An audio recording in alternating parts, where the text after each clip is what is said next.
બાલવાટિકા worksheet 45 કાગળનો પંખો બનાવવાનો. ગરમી બહુ છે ને એટલે આપણે શું બનાવીશું? પંખો. શું બનાવીશું? આમ વાળવાનું, પછી ફરી એટલું ને એટલું આમ કાગળ ઊંધું કરીને એટલું આમ વાળવાનું, બરાબર? પછી ફરી આગળ, પછી ફરી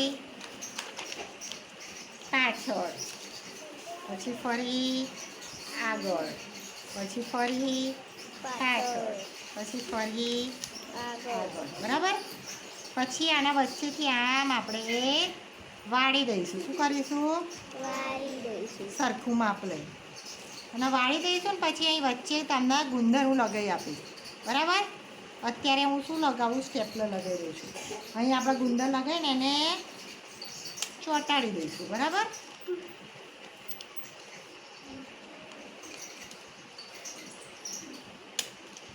જુઓ આમ પંખા જેવું બની ગયું. આપણે હેન્ડલ બનાવવાનું અને આમ પંખો વાળી કાઢવાનો, અડધું ગોળ બને ને એવું. જુઓ, બરાબર? પંખો થઈ ગયો. હવે તમારે બધાએ બનાવવાનો છે, બરાબર?